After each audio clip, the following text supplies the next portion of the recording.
पहला क्वेश्चन है, दो अंकों की ऐसी कितनी संख्याएं हैं जो 7 से विभाज्य है। अब दो अंकों की संख्या, ठीक है, ऐसी संख्या जिसमें दो अंक हों और वो संख्या 7 से विभाज्य होनी चाहिए। तो चलिए हम एक काम करते हैं कि पहले 7 का पहाड़ा पढ़ के देखते हैं और देखते हैं कि कौन सी ऐसी सबसे पहली संख्या है जो दो अंकों की है और 7 से विभाज्य है। Very good. तो 7 का पहाड़ा पढ़ने से पता चलता है 7 एकम 7, 7 दूनी 14। तो ये तो एक अंक वाली संख्या है। तो ये और ये 14 जो है वो दो अंक वाली संख्या है, मतलब 14 से शुरुआत हो रही है। फिर 7 21, 7 चौक 28, तो ये सब कौन है, 7 से विभाज्य है। शुरुआत 14 से हो रही है, ठीक है, क्योंकि 7 तो एक अंक की संख्या है। अब दो अंकों की संख्या ही बस लेनी है आपको, तो ये सिलसिला आप चलाते जाओगे चलाते जाओगे। अब ये बताओ कि दो अंकों की संख्या कहाँ पर जाके खत्म होती है, सबसे बड़ी कौन सी है। तो वो है 99, क्योंकि इसके बाद कौन आता है बताओ, 100, और 100 जो है वो 3 अंक वाली संख्या है। तो हमको समझ जाओ 99 के अंदर तक देखना है, 99 के बाद नहीं देखना है। लेकिन प्रश्न उठता है कि 99 के अंदर तक देखना है और कौन सी संख्या देखनी है हमको, ऐसी जो 7 से विभाज्य हो। क्या 99 7 से विभाज्य है? नहीं है। तो 99 से छोटी देखनी होगी जो 7 से विभाज्य हो। अब कैसे पता चलेगा कि 99 से छोटी कौन सी है जो 7 से विभाज्य है? तो आपको 99 को 7 से डिवाइड करके देखना पड़ेगा, ठीक है। 99 को 7 से विभाजित करना पड़ेगा। तो 7 एकम 7, 2 बचेगा, 9 उतारेंगे, 7 चौक 28, शेषफल कितना बचेगा। ये शेषफल आपको बता रहा है कि हाँ सर, अगर आप इस 99 में से वो शेषफल को घटा दो, यानी 1 को घटा दो, तो कितना बचेगा। उस 99 में से अगर उस शेषफल को घटा दो, शेषफल क्यों बचता है बताओ भला। पूरा पूरा भाग नहीं जाता तो शेषफल बचता है, अगर पूरा पूरा भाग चला जाता तो शेषफल नहीं बचता। इसका मतलब है कि अगर मैं उसमें से शेषफल घटा दूंगा तो तब जो संख्या बनेगी वो 7 से पूरी पूरी विभाज्य है। अगर आपको यकीन नहीं है तो आप देख लो। अब 99 में से वो जो शेषफल बच रहा था ना, कितना शेषफल बचा, 1, उसको मैं माइनस कर दिया तो कितना बचा मेरे पास, 98। अब आपको यकीन नहीं है तो आप 98 को 7 से विभाजित करके देख लो। 7 एकम 7, 2 बचेगा, 8 उतारेंगे, 7 चौक 28, पूरा पूरा भाग चला गया। तो क्यों पूरा भाग गया, क्योंकि जब आप 99 से डिवाइड कर रहे थे तो जो शेषफल बच रहा था, शेषफल आपको ये इशारा कर रहा है कि हाँ सर ये बच रहा हूं मैं, तो आप उसमें अगर उसको माइनस कर दोगे तब वो नहीं बचेगा शेषफल। समझ में आया कि नहीं। इसका मतलब हम जो दो अंकों की सबसे बड़ी संख्या खोज रहे थे, देखो दो अंकों की संख्या ही लेनी है ना हमको, दो अंकों की संख्या लेनी है। तो सबसे पहली वो संख्या जो 7 से विभाज्य है वो 14 मिल गई हमको, और वो सबसे बड़ी संख्या दो अंकों की जो 7 से विभाज्य वो 98 मिल गई। यानी कि इतने तक की कहानी है आपकी।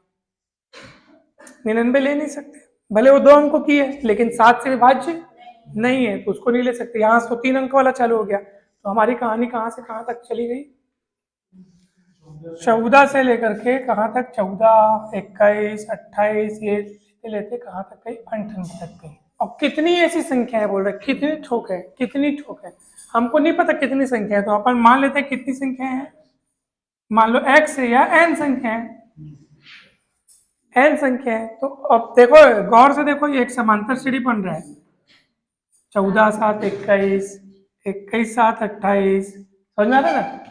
क्या बन रहा है, एक समांतर श्रेणी बन रहा है जिसका अंतिम पद पता चल गया कौन है, 98। ये अंतिम पद को ही आप nवां पद मान लो, क्या मान लो।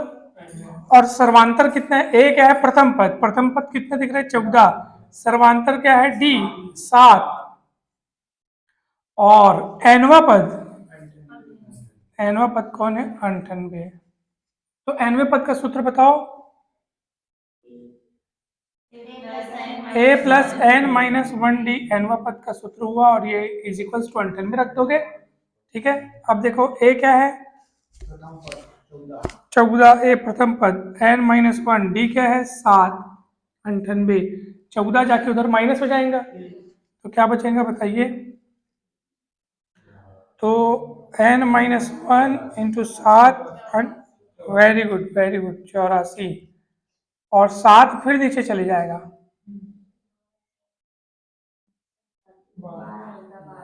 पक्का। तो n का मान आ जाएगा 13। इसका मतलब इसका हाँ, इसका मतलब क्या है पता है आपको? इसका मतलब 2 अंकों की ऐसी कितनी संख्या है जो 7 से विभाज्य है?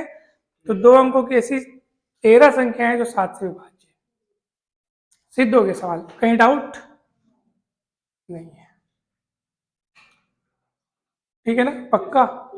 ओके, लिखना चाहोगे? 2 सेकंड 3 सेकंड में लिख लो जल्दी जल्दी। हाँ, ये पहला वाला क्वेश्चन का आंसर है।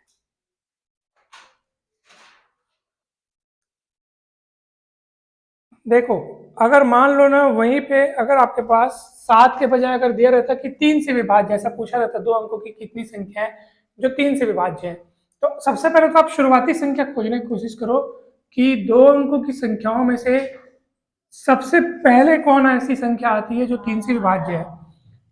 तो 2 अंकों की संख्या की शुरुआत कहाँ से होती है? 10 से। 10, 11, 12 ऐसे चलता है। अब इसमें से 3 से विभाज्य कौन सबसे पहली है? 12। ठीक है, तो समझ जाओ आपको सबसे पहली वाली संख्या मिल गई। अब सबसे लास्ट वाली संख्या हमको देखनी है। तो ये बताओ मेरे को कि सबसे बड़ी 2 अंकों की सबसे बड़ी संख्या होती है 99, उसके बाद तो 3 अंक वाली चालू हो जाती है।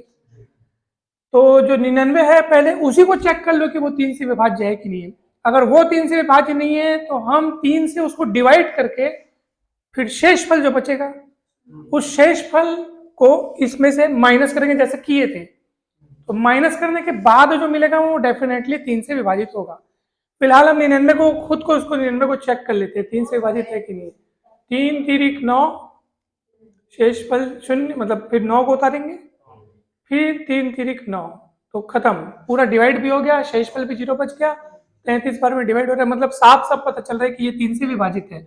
मतलब हमको एक्चुअल में वो सबसे अंतिम पद जो हमको चाहिए था वो मिल गया है, क्योंकि इसके बाद तो वैसे भी 3 अंक वाला चालू हो जाता है। तो हमारी कहानी चलेगी 12, 3 पंचे 15, 3 छक्के 18, ऐसे चलते चलते कहाँ तक जाएगी?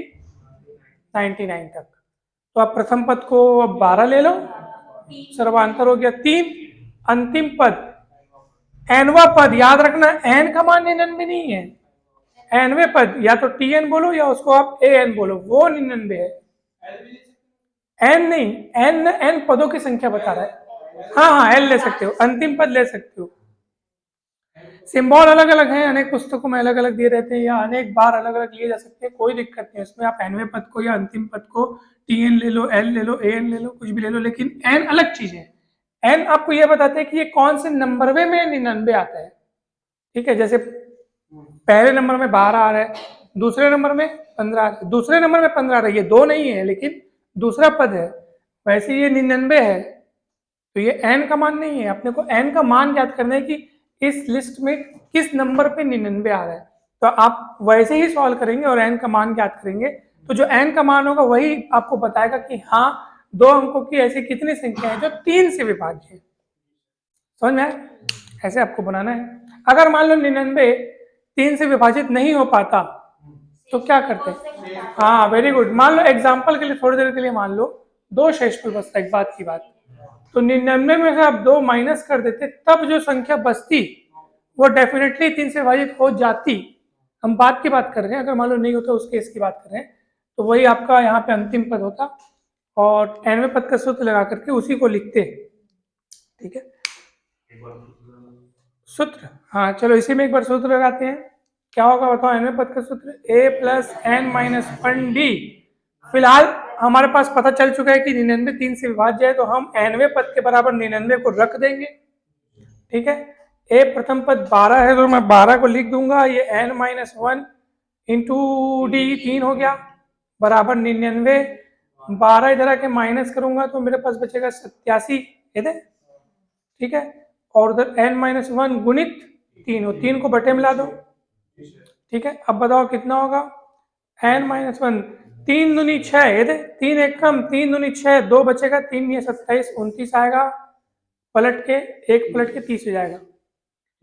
30 संख्या है, 2 अंकों की ऐसी 30 संख्याएं हैं जो 3 से विभाज्य है। क्लियर है?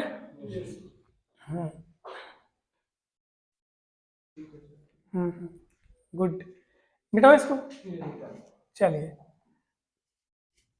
अगला क्वेश्चन देखो आप, 50 और 500 के बीच ऐसी कितनी संख्या है जो 7 से विभाज्य है? बनाओगे? चलो चलो बनाओ, very good very good very good, दिमाग लगाओ, बनाओ जल्दी से।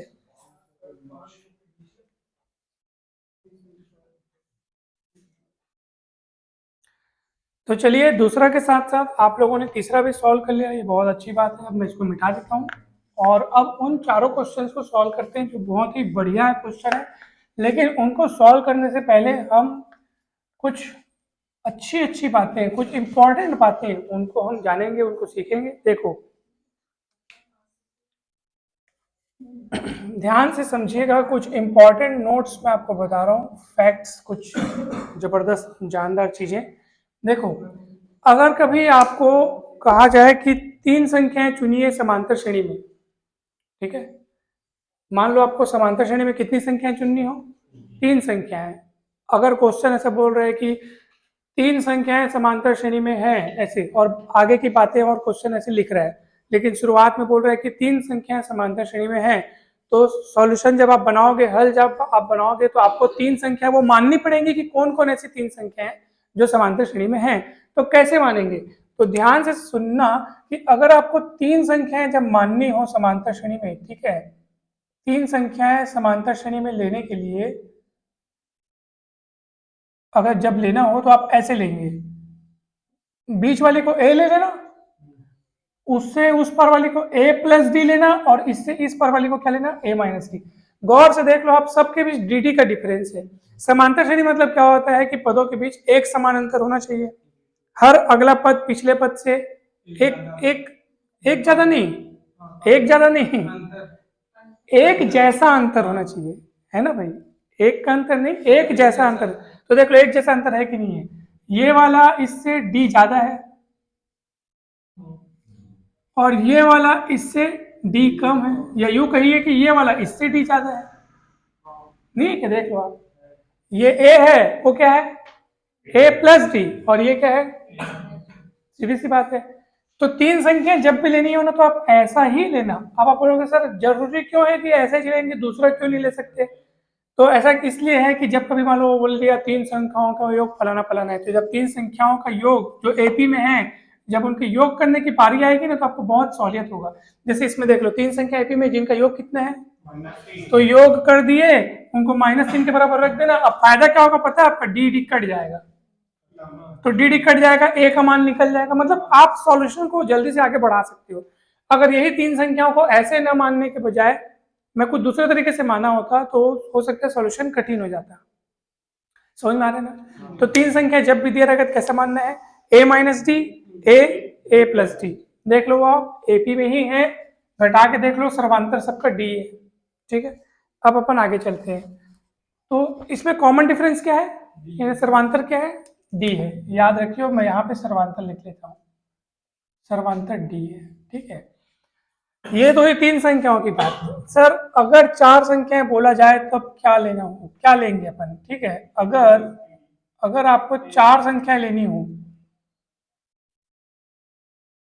एपी में लेनी हो, तो कैसे लेंगे? तो देखो ध्यान से देखना, अब 4 संख्या है, 3 संख्याओं में तो चलो अपन दिमाग लगा लिए कि a, फिर उससे कुछ ज्यादा और पीछे उतना ही कम, यानी बीच वाला a लेकर के a प्लस डी आगे वाला और a माइनस डी पीछे वाला, ऐसे ले लिए। यहाँ 4 संख्या है, कैसे लोगे? 4 संख्या में तो ध्यान से सुनो कैसे लेंगे। देखो यहाँ पे a मत लेना बीच में, क्योंकि हमको कितनी संख्या बनानी है? 4। 3 में क्या है?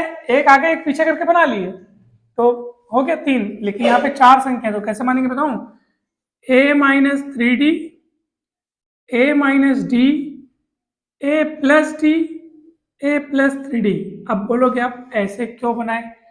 तो वो इसलिए बनाया मैं कि अगर मैं a बनाता, जैसे इसमें बनाया था ना, मैं क्या किया, मैंने पहले बीच में a लिख दिया, फिर उधर क्या लिखा? a प्लस डी, इधर क्या लिखा? यहाँ पे अगर बीच में लिखूंगा ना a, तो गड़बड़ा जाएगा। क्यों बताऊं? क्योंकि टोटल कितनी संख्या होनी चाहिए? तो एक ठोक को लिखने के बाद दोनों तरफ बराबर बराबर नहीं हो पाएगा। अब एक ठोक लिखने के बाद एक तरफ 2 और एक तरफ 1 संख्या लिखना पड़ेगा, तभी तो 4 होगा ना। विषम संख्याओं का बंटवारा करना आसान होता है। 3 संख्याएं अगर लिखनी हो तो बीच में 1 करके इधर उधर 1 कर दिए। 5 संख्या लिखनी है तो भी इसको लिखना आसान होता है। कैसे? बीच में 1 करके आजू बाजू 2 2 कर दिए। तो विषम होना ना, तो बांटना ज्यादा आसान होता है। 7 करना हो तो कैसे करोगे? 7 संख्याएं करनी हो तो बीच में एक संख्या लिख दिए, 3-3 ठोक आजू बाजू 3-3 कर दी, तो इस स्टेप से उसको अरेंज करना आसान होता है। 4 संख्या में अरेंज करना मुश्किल होता है। एक ठोक लिखने के बाद अब कितनी बच गई? 3।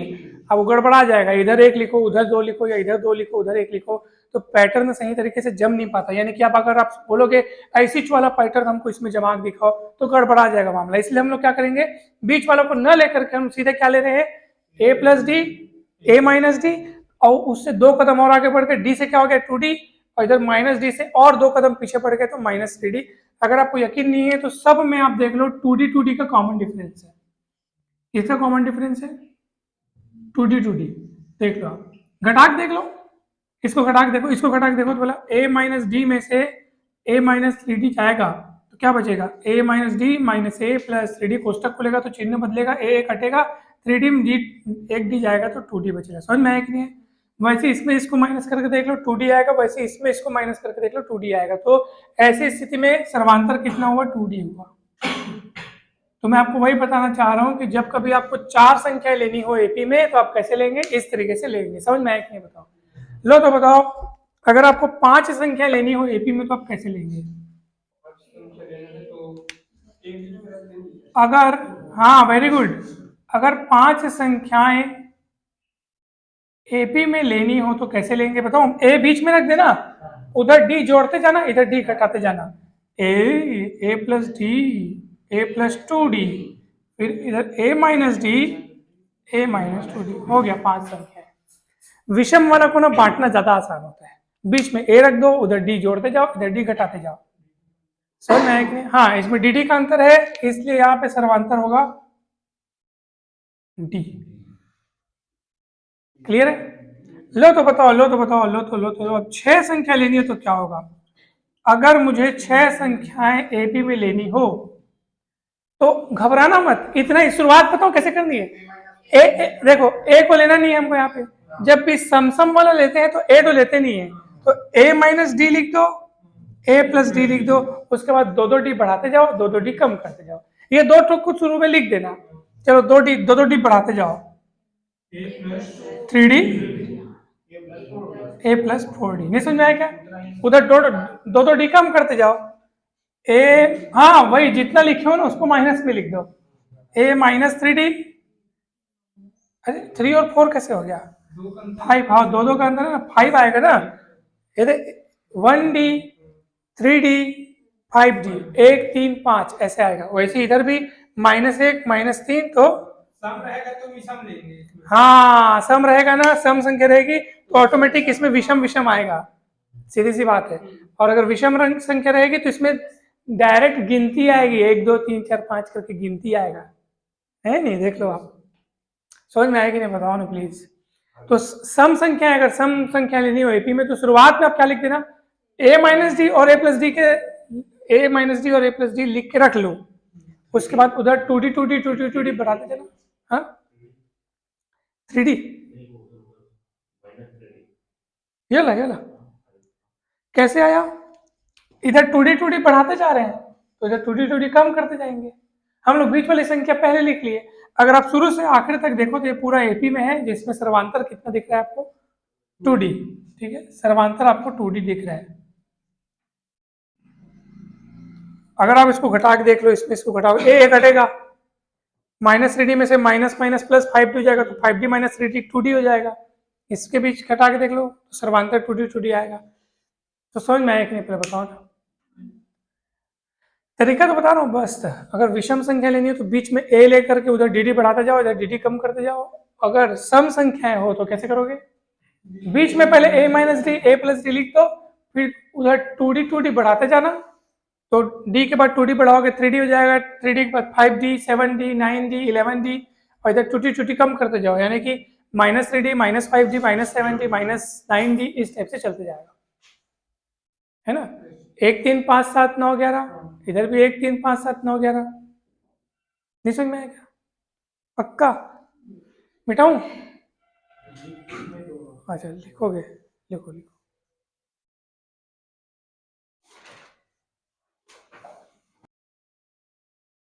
चलिए अब पहला सवाल देखते हैं अपन।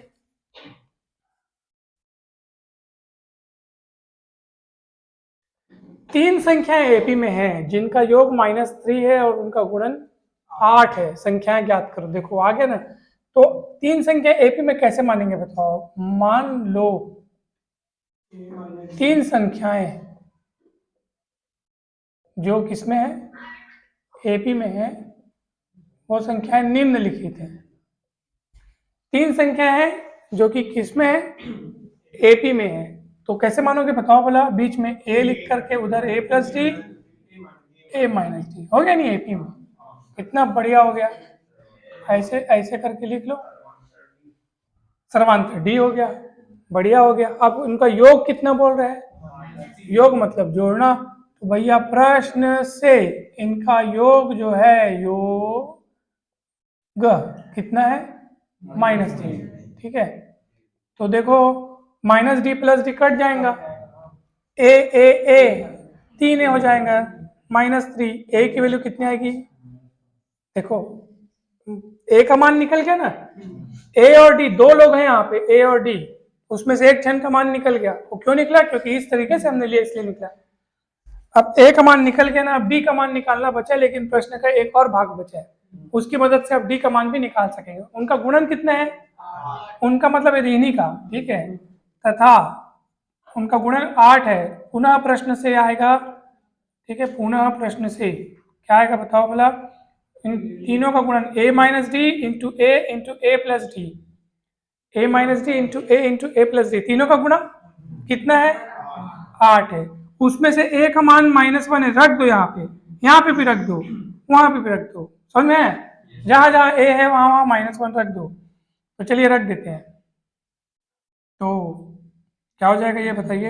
एक काम करते हैं ना, पहले इसको गुना कर ले क्या, a minus D A plus D, A square minus D square, सबसे बढ़िया। जरूरी नहीं है कि एकदम एक ही रटे टूटा मेथड से आप बनाओ। देखो मैं, मेरा पहले मान रखने का मन किया था तो मैं वैसे बोल दिया, फिर अचानक से ख्याल आया ये ए का मान -1, नहीं घटाए नहीं। ये देखो ये जो है ना, देखो ये -d है, एक लाइन और लिखूं क्या मैं, देखो अभी बीच में क्या है, प्लस प्लस, तो प्लस प्लस होने से कोष्टक के अंदर के पदों पे के चिन्हों पे कोई प्रभाव नहीं पड़ता। अगर माइनस होता तो सोचते, लेकिन अभी प्लस है तो बिंदास कोष्टक खोल सकते हो। तो a minus D plus A plus A minus D हुआ, ये a हुआ, फिर a प्लस डी हुआ और बराबर में -3। ठीक है, अब देख लो समान समान एक जैसे पदों वालों को देखो, ठीक है, यानी जैसे d को d के साथ देखो कट जुड़ रहा है क्या, तो -d है प्लस डी है, कट जाएगा। ठीक है, ए कितना ए आया, 3, बराबर में कितना आया, -3। अब ए का मान निकालना है, यहाँ ए के साथ ये जो 3 लिखा है वो गुणे में है, कुछ नहीं है तो गुणा है। अब गुणे वाला पक्षांतर होता है तो भाग में जाता है, तो -3 उधर पहले से लिखा है, 3 जो गुणे में है वो बटे में चला जाएगा, भाग मतलब बटे में चला जाएगा, फिर इसे कट जाएगा और फिर -1 बचेगा। है नहीं समझ में आया क्या। और उसके बाद तीनों का गुणन कितना दिया है, तो बस तीनों का गुणा करके सजा दिए। अपने मन से हम लोग कुछ नहीं कर रहे हैं, क्वेश्चन को जैसे देख रहे हैं वैसा बना रहे हैं, बहुत सरल है। उसके बाद मेरा मन किया कि चलो ए का मान मैं रख देता हूँ, फिर अचानक से मेरा मन बदल गया। जरूरी नहीं कि आप लोग का बदले, आप लोग रख भी सकते हैं मान को, कोई रटा रुटा है या एकदम 21 मेथड ऐसा नहीं हो सकता, अपने अपने तरीके से हम सब बनाते हैं।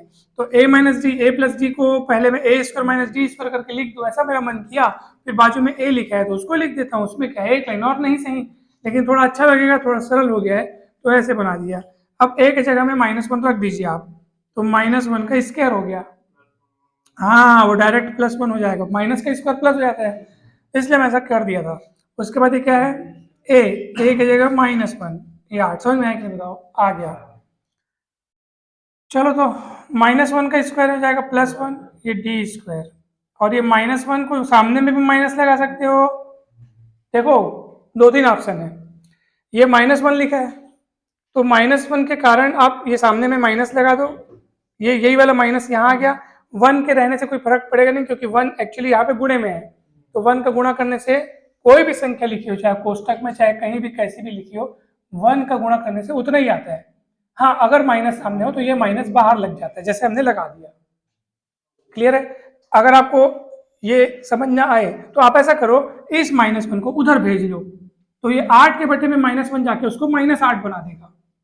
तो जैसा मन चाहे वैसा कर लो, तो ये भी सही वो भी सही, ठीक है। अगर ये माइनस यहाँ पसंद नहीं आ रहा है तो ये माइनस उधर नीचे जाके 8 बटे -1 दैट इज -8, ये सबसे बढ़िया, ऐसे भी कर सकते हो।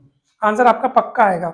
1 - d² बराबर -8 हो गया। -8 को इधर पलटा दो और ये जो -d² है उसको उधर पलटा दो, तो बताओ क्या होगा, तो बताओ क्या होगा। तो ये हो जाएगा -8 जब इधर आवेगा 1 के साथ जुड़ जाएगा 9 बन जाएगा, उधर d² हो जाएगा। वर्गमूल लेंगे तो d का मान आएगा +-3, वर्गमूल लेते हैं ना तो प्लस माइनस करके लिखते हैं। दोनों लेंगे, दो ठोक एपी तैयार होगी हमारी, ठीक है। तो एक बार मैं d का मान +3 लूंगा और एक बार -3 लूंगा। पहले बताओ यहाँ पे कोई डाउट है तो बताओ, ठीक है। कोई भी दिक्कत नहीं, अगर सच में ये आप पूछे तो बढ़िया किए, क्योंकि ना देखो हम लोग फटाफट क्यों काम किए, मतलब जैसे मैं ऐसे एकदम डायरेक्ट में लिख दिया था, क्योंकि हम लोग के वो रूटीन में शामिल है। हम लोग वैसे ही रोज रोज काम कर रहे तो हम लोग फटाफट कर दिए, हो सकता है मैं एकदम डायरेक्ट भी कर देता, लेकिन आप लोग के रूटीन से अगर वो छूटा हुआ है तो इसलिए आप जरूर पूछ लो। हम हर स्टेप को ना सरल सरल करके भी तो पढ़ सकते हैं ना, समझना ज्यादा जरूरी है भैया, भले 2 मिनट ज्यादा लगे तो सही, लेकिन उसको समझो। नहीं देखो मैं इसको बता रहा हूँ, अच्छा ये भी डायरेक्ट देखो, एक तो मैं चलो पहले इसको इस तरीके से लिख दिया, तो इस तरीके से हम लिख सकते हैं, अगर कहीं a बराबर b है तो उसको b बराबर a लिख सकते हैं, a बराबर b है तो उसको लिख सकते हैं, कोई दिक्कत नहीं। उसके बाद मैंने क्या किया, ध्यान से देखना है ना, ये d² है, इस 9 को आप +-3 का वर्ग लिख सकते हो, क्यों बताऊं, +3 का वर्ग भी 9 होता है और -3 का वर्ग भी क्या होता है, 9 होता है। तो हम 9 को इस तरीके से लिख सकते हैं, लिख सकते बताओ, फिर वर्ग हटा दो दोनों पक्षों से, तो d का मान +-3 आएगा। या यूं कहिए कि मैंने दोनों पक्षों में वर्गमूल ले लिया, हाँ वर्गमूल लेंगे तो प्लस माइनस, हमेशा लिखना जरूरी नहीं है, कई ऐसी चीजें होती है जिसमें माइनस वाला अपरिभाषित हो जाता है, या क्वेश्चन में दी गई शर्तों को या दी गई कंडीशंस को वो सेटिस्फाई नहीं करता है, फॉलो नहीं करता है, तो वहां माइनस त्याग दिया जाता है ना भाई। तो क्वेश्चन के अकॉर्डिंग क्वेश्चन देख देख के लिखेंगे। फिलहाल तो यहाँ प्लस माइनस दोनों स्वीकार्य है, और डी का मान +3 भी होगा -3 भी होगा, तो मैं दोनों मान लेकर के हम एपी तैयार करेंगे। तो बताओ अभी सही है ना सब। अब देखो ध्यान से देखिएगा, ए का मान कितना निकला है, -1 निकला है, ठीक है। वो प्रथम पद नहीं, वो बीच वाला पद है। हाँ अभी आप देखो ना, जो 3 संख्या आप लिए उसमें ए कहाँ है, पहले लिखा है क्या, आपने जो 3 संख्या एपी में मानी है उसमें ए कहाँ पे है, दूसरे नंबर पे। हाँ भाई मतलब बीच में, मतलब दूसरे नंबर पे है, पहले नंबर पे नहीं है। अब चलो, अब मैं इसको मिटाऊं, लिखोगे, लिखो लिखो, इसलिए मिटाऊं क्योंकि मेरे को डी का मान रख के 3 संख्या तैयार करके पता नहीं है ना, आप इसको लिखो ना, मैं आपको समय देता हूँ ना, जल्दी लिखो जल्दी लिखो।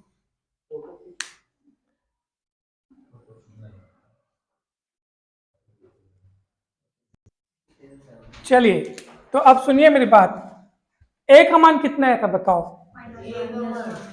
ए का मान -1 आया, डी का मान क्या है। अब सुनो मेरी बात, डी के जो 2 मान आए हैं उसमें से मैं पहले एक मान को लूंगा, ए का तो सिंगल मान है, तो पहले मैं ए का मान -1 लेकर के डी का मान 3 ले लेता हूं, और एक बार -3 लूंगा, तो पहले 3 लेकर के मैं वो 3 संख्याएं जो मैंने एपी में मानी थी उसको तैयार करते चलो। क्या क्या संख्या मानी थे बताओ, a - d, a + d। चलो भैया मान को रखो, a का मान रखो -1, d का मान रखो 3, ये ऐसे होगा कि नहीं होगा देख लो, ये मानो रखूंगा -4 -1 और 2, समझ में आया कि नहीं, देख लो समांतर श्रेणी में है, कितने का समान सर्वांतर है बताओ, वाह 3 का सर्वांतर है, और क्यों ना होगा, डी का मान 3 जो लियो ना नहीं समझ में आया क्या। अब चलो दूसरा ऑप्शन आपके पास क्या है, ए का मान तो आपको -1 ही लेना है क्योंकि सिंगल मान आया, और डी का मान -3। चलो अब कैसे एपी तैयार करोगे, तो क्या आएगा देखो, इसी मान रखो, a - d मतलब -1, ये माइनस, और ये d का मान खुद माइनस में -3, फिर से देख लेना, ये वाला माइनस ये थे माइनस, और d का मान खुद -3 आया है ना, वो माइनस माइनस प्लस होगा अगले लाइन में, ए का मान फिर -1, फिर a प्लस डी मतलब -1 और प्लस डी तो प्लस, लेकिन ये देखो चलो डिटेल में लिख देते हैं, ये वाला प्लस है और ये -3, ठीक है। कोई डाउट है तो बताओ। ओके, अब क्या होगा बताओ, माइनस माइनस प्लस, 3 में 1 गया 2, -1 और ये देखो प्लस माइनस माइनस हो जाएगा, -1 -3 -4 हो जाएगा। ये देखो एपी में है कि नहीं, देख लो सर्वांतर कितने बताओ यहाँ पे, -3 ठीक है, डाउट है क्या, बना लोगे, ठीक है। फोटो लेना हो तो ले लो, मोबाइल एकदम तैनात रखो, क्यों बताऊं हम लोग ना, हाँ किसी एक को देंगे या अगर दोनों को दे देंगे तो आपको ऐसे भी आता है ना कई बार क्वेश्चन, 4 ऑप्शन दिया रहता है, नहीं 4 ठोक चीज दी रहेगी, फिर 1 और 2 सही कि 2 व 3 सही कि 1 और 3 सही, इस टाइप से आता है, वो भी आ सकता है?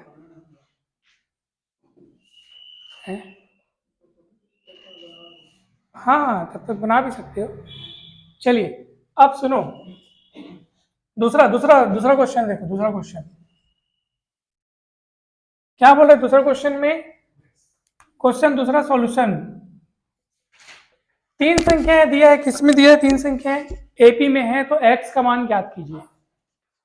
तो 3 संख्याएं अगर एपी में हो तो इसका मतलब क्या होगा बताओ, 2x, x plus 10, 3x plus 2 इसमें है, एपी में है,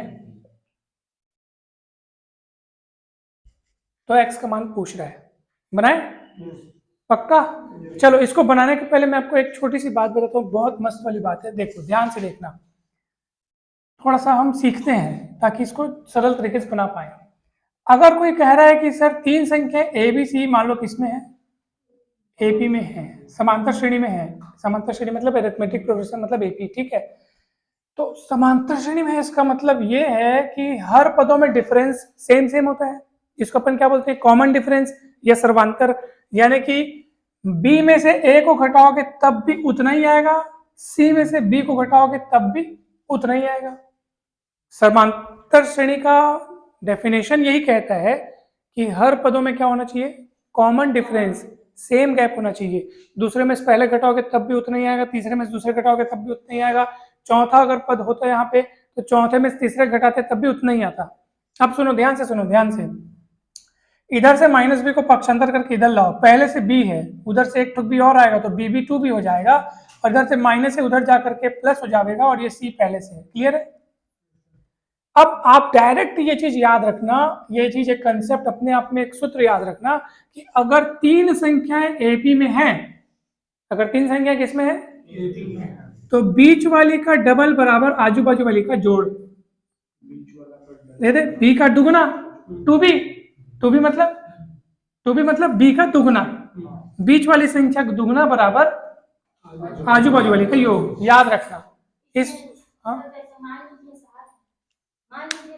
हाँ तो इसमें फर्स्ट एंड लास्ट का योग भी करें, हाँ फर्स्ट ए और एल का योग, एक सूत्र पढ़ेंगे ना, वो जब हम समांतर श्रेणी का जब योग पढ़ेंगे ना, अभी जस्ट अगला टॉपिक, इसके ठीक अगला वाला टॉपिक है समांतर श्रेणी, मतलब इसमें 3 है तो आजू बाजू का करेंगे, 7 रहता तो फर्स्ट मतलब इसमें अपन जो है ना देखो आजू बाजू वाले का योग किए हैं, ठीक है, लेकिन वो आजू बाजू वाले का योग किसके बराबर आ रहा है, बीच वाली संख्या के दोगुने के बराबर आ रहा है, और इसी कारण बी को हम लोग बोलते हैं समांतर माध्य, क्या बोलते हैं, समांतर माध्य। वो जो आप कंसेप्ट बता रहे हो ना, वो समांतर श्रेणी का योग जब हम करेंगे उसमें आएगा, इसके जस्ट बाद वाला टॉपिक उसको एकदम अच्छे से डिटेल में पूरा बताऊंगा, एकदम ठीक है ना, समझ में आएगा ना, बताओ ना, इसको नोट के रूप में लिखना, ठीक है, आप लोग कॉपी में लिखना, मतलब अभी हम चलते हैं आगे, एकदम बढ़िया वाली चीज आपको बताऊंगा, मस्त देखो, तो ये समझ में आया कि नहीं बताओ ना, पक्का। अब लोग यही वाला फंडा यहाँ लगाओ तो बोला कि अगर 3 संख्याएं एपी में हैं तो 2b बराबर बीच वाली का डबल बराबर आजू बाजू वाली का योग, ये भी तो 3 संख्या एपी में है, तो यहाँ क्या करोगे बताओ, बोला बीच वाली का डबल बराबर आजू बाजू वाले का योग, समझ में आया कि नहीं है, आजू तो ये बाजू योग, नहीं समझ में आ गया। 2x 2 दाम 20 है नहीं, 2 दाम 20, और ये कितना होगा 2x 3x 5x प्लस 2, ठीक है 2x 3x 5x प्लस 2। अब कई लोग कहते हैं एक्स एक्स कैसे काट देते हैं, मत काटना, ठीक है। तो कैसे करेंगे बताऊं, 2 को इधर पलटाएंगे तो 20 में से 2 माइनस होगा तो 18 बचेगा, 5x ये 2x उधर ले जाएंगे तो 3x बचेगा, और ये 18 फिर 3 गुणित x है, कुछ नहीं तो गुणा है, 3 को बटे में लाएंगे तो x का मान निकलेगा 18/3 6, x का मान कितना आ गया 6, आंसर आ गया। कौन सा डाउट है बता दो भाई।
चलो अब आप तीसरा क्वेश्चन देखो, ध्यान से देखो भाई। तीसरा क्वेश्चन ना थोड़ा सा अलग है।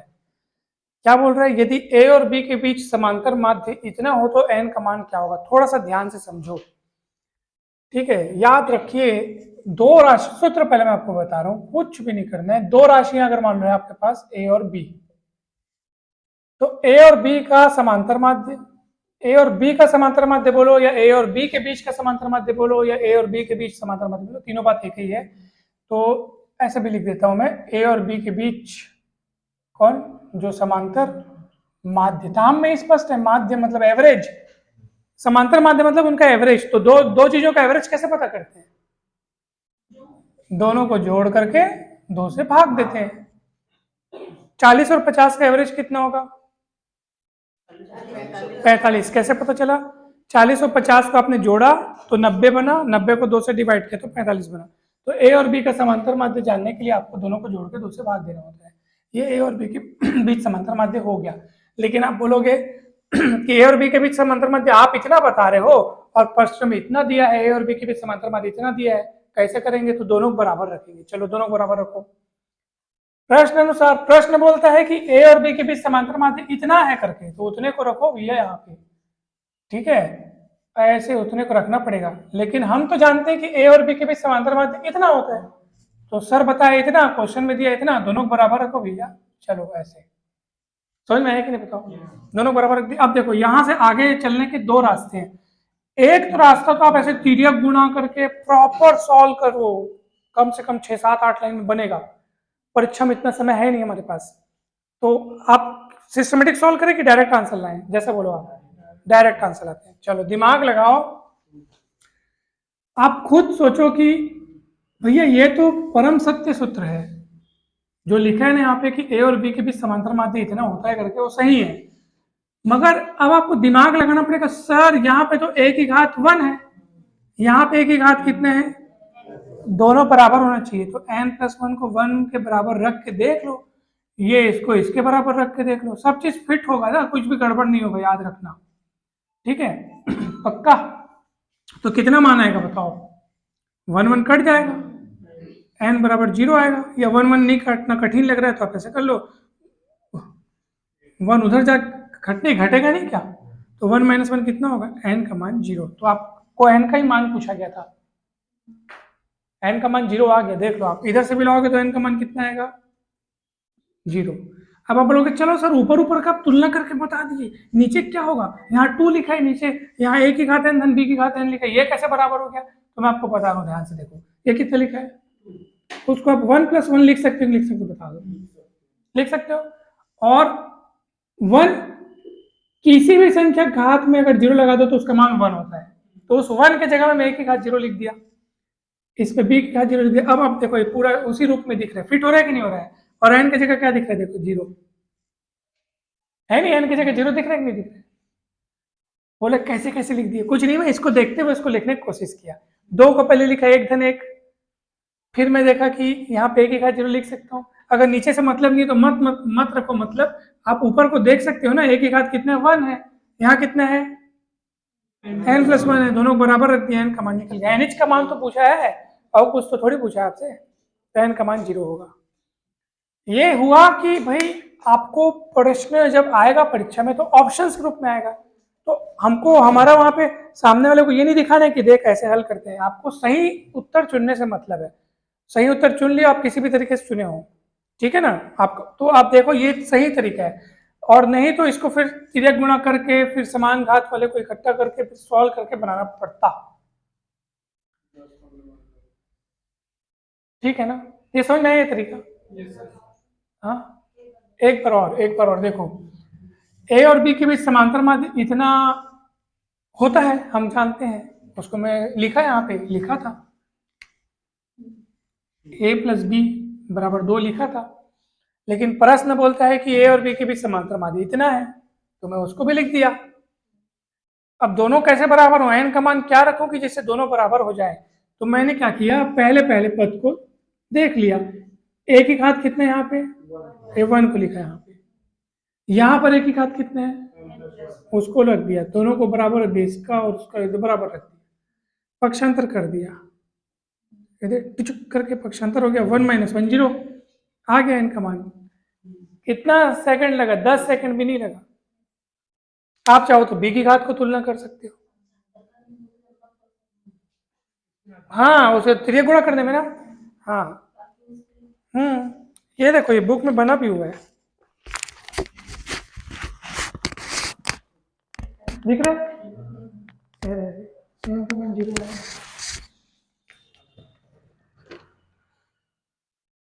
Is it clear to all of you? Yes. Yes. Good. देखो आप लोग का इंग्लिश कितने स्ट्रांग है, समझ रहे हो ना जो बोल रहा हूँ, देखो तो इंग्लिश उतना मतलब ना कठिन लैंग्वेज नहीं है, आदमी इंग्लिश के लिए जो कुछ हाँ कितना अच्छा होता, वही तो लोग हिंदी सीखते हैं, हाँ बाहर के लोग यहाँ आके करना है आपको, अगर यहाँ व्यापार करना है तो हिंदी सीखता हो, उल्टा हम ही लोग को इंग्लिश सीखता, ऐसा होता है ना, हाँ हाँ जबरदस्ती इंग्लिश सीखते हैं, हाँ जबरदस्ती है, हाँ सही है सही है,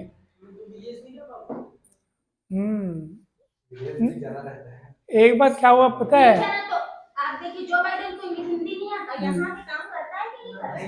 जैसे आपको बाहर जाना है तब क्या हमको नहीं आता, आपका भाषा कन्वर्टर रख लो, हाँ जाना चाहिए, कन्वर्टर रख लो, हाँ हाँ, तो सुनो ना, मैं एक बार ना क्या बोलते हैं अपने दोस्त के साथ ना एक वहाँ गया था, हाँ हाँ, अरे अब बनाते हैं हम लोग चौथा क्वेश्चन। चौथा क्वेश्चन कैसे बनाएंगे बताओ?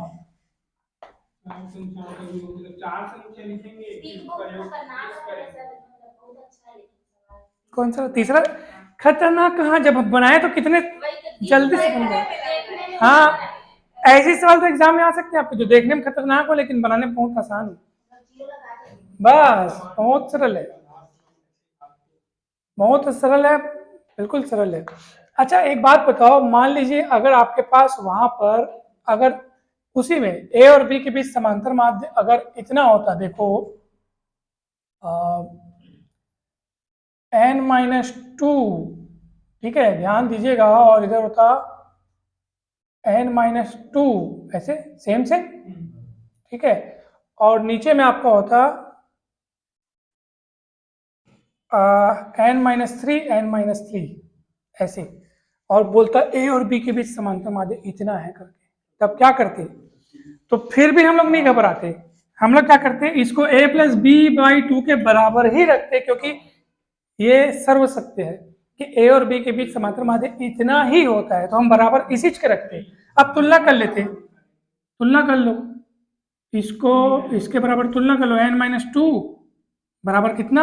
1, तो n का मान कितना हो जाएगा? 3। क्या कठिन है बताओ?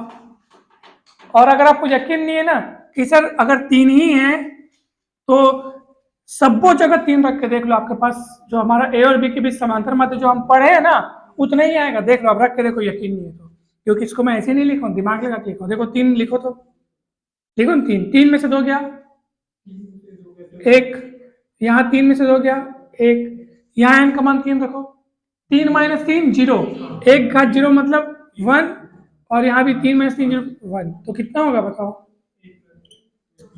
आगे ना ए और बी के बीच समांतर माध्य। तो अगर इतना भी दिया होता तब भी आप नहीं घबराते, आप उसको रख देते और बस घात को तुलना करके आंसर ला देते। क्लियर है कि नहीं बताओ? है नहीं? मस्त। चलो अगला। हाँ जी, हाँ हो, पहला जैसे बनेगा पक्का, बहुत बढ़िया। लेकिन हाँ, ऑप्शन दे दे रहा उसमें। उसी के जैसा है लेकिन बनने में थोड़ा अलग है। एक जैसे, इसका आंसर क्या है? उसमें गुना के लिए 30 में वर्ग करेंगे। हाँ, वर्गों का योग है। वर्ग करके जोड़ेंगे लास्ट में 120 लिखेंगे। आप चाहो तो ट्राई कर सकते हो 5 मिनट में, आप वर्गों का योग शायद वो वाला फॉर्मूला बताएंगे। आप चाहो तो ट्राई कर सकते हो 5 मिनट में मेरे को बोलोगे बताओ करके, उससे अच्छा भी बता देता हूँ। 5 मिनट में तो बोलोगे बताओ करके, तो बता देता। देखो अब यहाँ पे क्वेश्चन चौथा, एपी में 4 संख्याओं का योग कितना है? 20 है। तो 4 संख्याएं कैसे लेंगे? 4 संख्याएं किसमें है? एपी में है। 4 संख्याएं तो कैसे लेते हैं भूल लो, बता। पहले तो a minus D, A plus D ले लो, फिर उधर 2d बढ़ा दो, 2d घटा दो, यानी a plus 3d, a minus 3d, ये 4 संख्या एपी में लेवा गई। ठीक है, अब प्रश्न से योग कितना है? 20, a minus 3d plus a minus D plus a plus D plus a plus 3d कितना है? हाँ गुड, 20। हम लोग गणित वाले हैं ना, तो हम लोग को फटाफट लिख सकते हैं। अब यहाँ सबको देखना पड़ेगा ना, तो ये देखो a, देखो ना, minus 3d plus 3d cut जाएगा, minus D plus D cut जाएगा, ए कते के 4, 20, 4 बटे में जाएगा 5। समझ में आया कि नहीं बताओ? अभी तो ए का मान निकला है, अभी डी का मान निकालना बाकी है। अब सुनो ध्यान से, एकदम गजब की बात, वर्गों का योग, वही तो मेन है, वही मेन है। अब इसको मैं मिटा देता हूं। चलिए, वर्गों का योग, अब शब्दों के वर्गों का योग करो। चलो इनके वर्गों का योग करो। a माइनस 3d का वर्ग, दूसरे नंबर में a माइनस डी का वर्ग, a प्लस डी का वर्ग, a प्लस 3d का वर्ग। समझ में आया कि नहीं है? और इनके वर्गों का योग कितने हैं? 120। अब क्या करेंगे?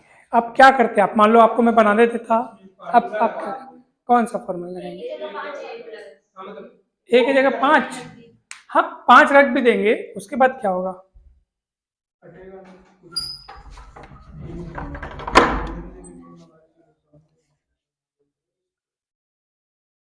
देखो ध्यान से देखो, सबसे पहले ना तो आप देखो ये a माइनस 3d है, उधर क्या है?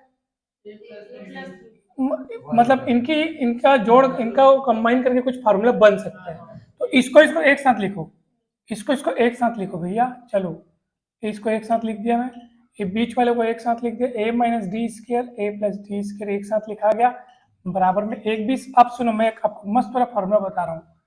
हम लोग पढ़े हैं ना, a minus B square plus A plus B square, या इसको इधर भी लिख सकते हो, कोई प्रॉब्लम नहीं है, बीच में प्लस है तो चलेगा। और इसका फॉर्मूला हम लोग पढ़े हैं 2 times A square plus B square, मैं आपको बताया था, याद करो, ये फॉर्मूला आप याद रखना।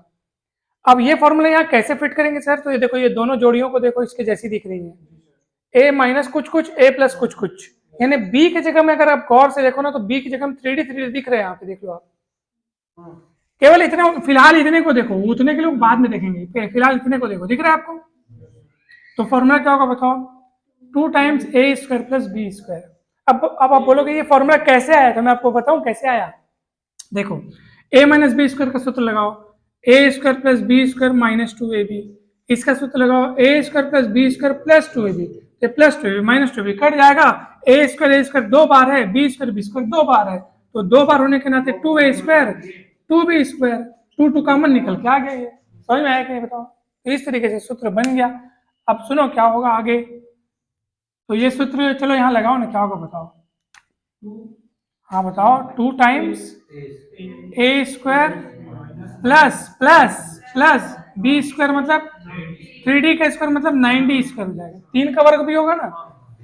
यही फॉर्मूला यहाँ भी लगा सकते हो आप, तो क्या होगा बताओ, 2 टाइम्स ए स्क्वायर और बी की जगह चुपचाप डी दिख रहा है, 120, समझ में आया नहीं भाई।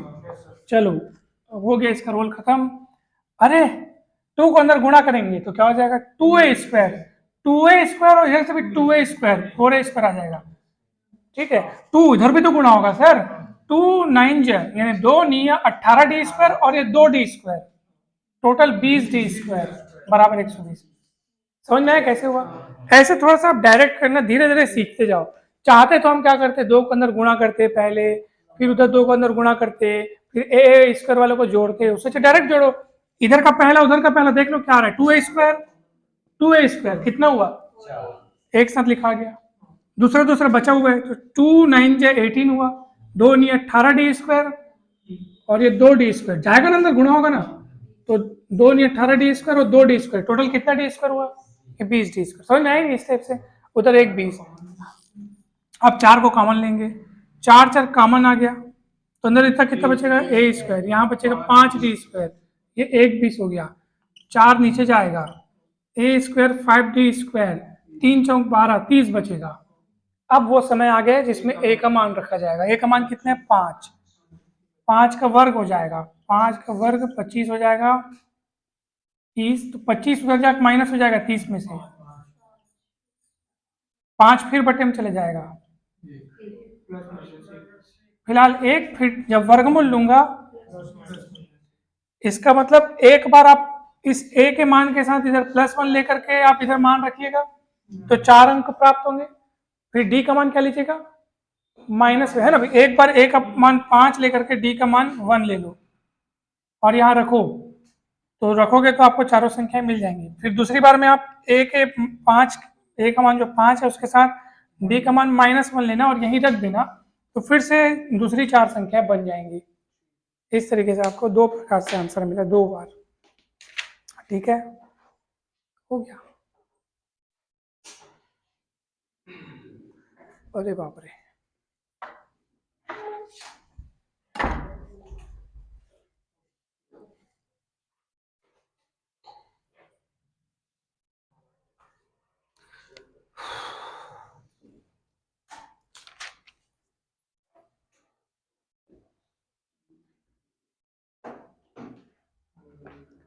तो आज इतना ही।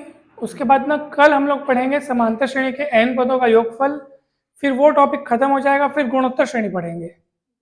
फिर उसके खत्म होने के बाद ना फिर हम पूरा वो जो हम लोग का सहायक शिक्षक वाला है ना वो शुरू करेंगे बेसिक टॉपिक के साथ पूरा, उसके बाद उसमें संख्या पद्धति भी कवर करेंगे पूरा। हाँ, इस हफ्ते के बाद चालू हो जाएगा, इसके बाद गुणोत्तर श्रेणी एक होगा, उसके बाद चालू हो जाएगा। लेकिन ये भी बहुत जरूरी है, कितना हम लोग, आप देखो, आप में से कोई भी को ऐसा नहीं सोचना है कि ये हमारे सिलेबस में नहीं है तो नहीं पढ़ेंगे। देखो, भले ये समांतर श्रेणी सिलेबस में नहीं है, लेकिन ये इसको सॉल्व करते समय हम लोग जो काम कर रहे हैं गणित वाला, जोड़ना घटाना गुणा भाग, उसमें से भी बहुत सारा आपका रिवाइज हो रहा है। बहुत जरूरी चीज है, कैसे जोड़ रहे हैं, कैसे घटा रहे हैं, पक्षांतर कैसे कर रहे हैं, कॉमन कैसे निकाल रहे हैं, ये सब आपका रिवाइज होते जा रहा है। तो इसलिए हर एक चीज को आप ना बढ़िया पढ़िए, मस्त।